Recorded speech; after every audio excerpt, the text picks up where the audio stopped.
If anyone believed the tension between Jade Cargill and Rhea Ripley was nothing more than strategic hype ahead of WrestleMania 42, that assumption may have just been shattered. What started as fiery exchanges and competitive posturing now feels far more layered and possibly far more personal. Ripley's recent Instagram stories post didn't carry the tone of someone playing along with storyline drama. It read like a warning shot. After a chaotic day online involving Cargill, Chelsea Green, and Piper Niven, Ripley posted a message that stripped away any sense of playful rivalry. She wrote that she was not having fun, not friends, learn to work and never lie to defame someone's real human character by breaking the fourth wall. There were no emojis, no sarcasm, and no subtle nod to kayfabe. It was direct and serious. In professional wrestling, breaking the fourth wall typically refers to acknowledging real-life elements that exist beyond the scripted narrative. When Ripley accused someone of defaming her real human character, she wasn't speaking as Marmy. She appeared to be speaking as Rhea. That distinction is crucial. Wrestling thrives on blurred lines between fiction and reality, but there is still an unspoken code about how far performers can go when referencing each other's real lives. By calling out the idea of breaking the fourth wall, Ripley suggested that someone may have stepped outside storyline boundaries in a way she found unacceptable. Suddenly, what looked like intense promotional build-up began to feel like something more complicated. Earlier that same day, reports added fuel to the fire. WrestleVotes, during a March 2, 2026 Q&A session, claimed there had been rumblings internally regarding Cargill's reputation within the locker room. The report stated that while Cargill is undeniably viewed as a star by WWE management and remains heavily protected, not everyone backstage considers her their favorite talent. The implication wasn't that she lacked ability or star power, but that there may be friction behind the scenes. In a business built on trust and physical cooperation, even minor tension can quickly become amplified. The conversation became even more layered when journalist Sean Ross Sapp addressed discussions circulating among talent following injuries suffered by B-Fab, Michin, and Tiffany Stratton after matches with Cargill. Sapp clarified that there was no confirmed producer-level heat and no verified claims of negligence. However, he did acknowledge that talent had noticed a pattern and that conversations were taking place in the locker room. He emphasized that he did not have specific information about whether any particular in-ring action was responsible for injuries. Still, the fact that it was being discussed at all suggested heightened awareness. Professional wrestling demands immense trust between performers. Every move, every fall, every high-impact sequence requires cooperation. When injuries occur, especially multiple injuries in close proximity to the same opponent, people inevitably start asking questions. It does not automatically mean fault lies with one individual, but perception alone can influence locker room dynamics. If talent begin to feel uncertain, that energy can spread. Layer on top of that Cargill's recent comments accusing Ripley of benefiting from creative favoritism after Ripley secured victory inside the Elimination Chamber. The Elimination Chamber match is one of WWE's most grueling and high-profile environments. When Ripley emerged victorious, it reinforced her status as a cornerstone of the women's division.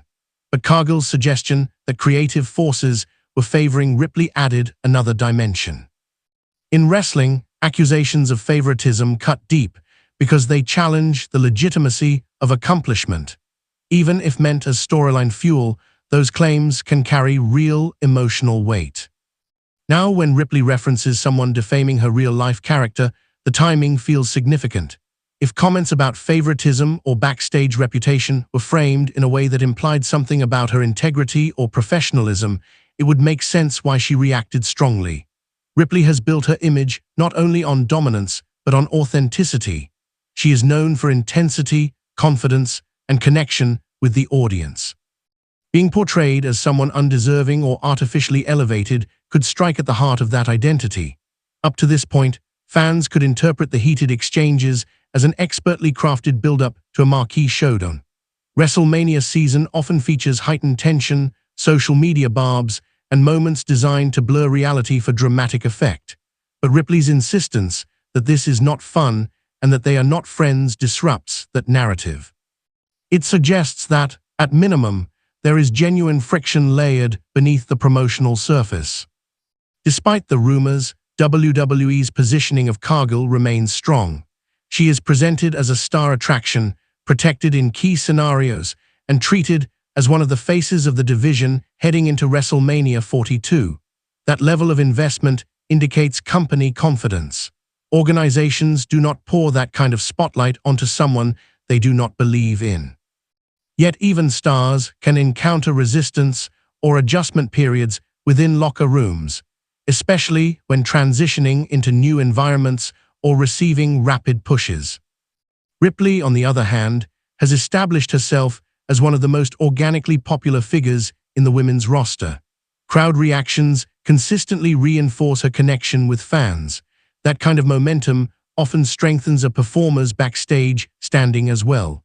If management sees her as a pillar and audiences respond at a higher level, it naturally shapes perception. The intersection of locker room rumors, injury discussions, accusations of favoritism, and social media callouts creates a volatile mix. None of it confirms a full-blown feud behind the scenes, but it does paint a picture of complexity. Wrestling history is filled with rivalries that began as professional competition and evolved into genuine animosity, and vice versa. The line between performance and reality is intentionally thin. What makes this situation particularly compelling is the tone shift. When performers exchange insults in character, there is often a playful edge. When someone publicly insists that real human character is being defamed, the mood changes. It invites speculation about what conversations may be happening privately. It raises questions about whether creative storytelling is intersecting with unresolved tension. As WrestleMania 42 approaches, the spotlight only intensifies.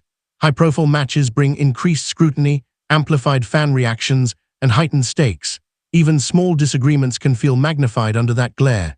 It is possible that this is simply the natural friction of competitive personalities aiming to headline the biggest show of the year. Elite athletes often possess strong egos and firm convictions about their worth. That confidence can create sparks. At the same time, the wrestling industry thrives on controlled chaos. Sometimes the most authentic-seeming conflicts are carefully curated to deepen investment. Ripley's blunt wording, however, lacked the theatrical flair usually associated with promotional tactics. That is why it resonated differently. It felt less like storyline banter and more like a boundary being drawn. Whether this tension is a temporary flare-up or the beginning of something more significant remains to be seen. Backstage environments are fluid and relationships evolve. Competitors can clash intensely and still produce exceptional in-ring chemistry. In fact, some of wrestling's greatest matches have been fueled by genuine dislike. The audience may never know the full truth, and perhaps that ambiguity is part of the allure. What is undeniable is that interest in a potential clash between Jade Cargill and Rhea Ripley has skyrocketed. The narrative has shifted from simple championship stakes to questions about pride, respect, and authenticity. If there is real emotion involved, it could translate into a performance charged with undeniable energy. For now, fans are left reading between the lines. Is this standard WrestleMania season tension, amplified by social media and rumor cycles, or is there a deeper issue brewing behind the curtain? Ripley's words ensured that the conversation will not fade quietly. Whatever the truth may be, the road to WrestleMania 42 just became far more unpredictable.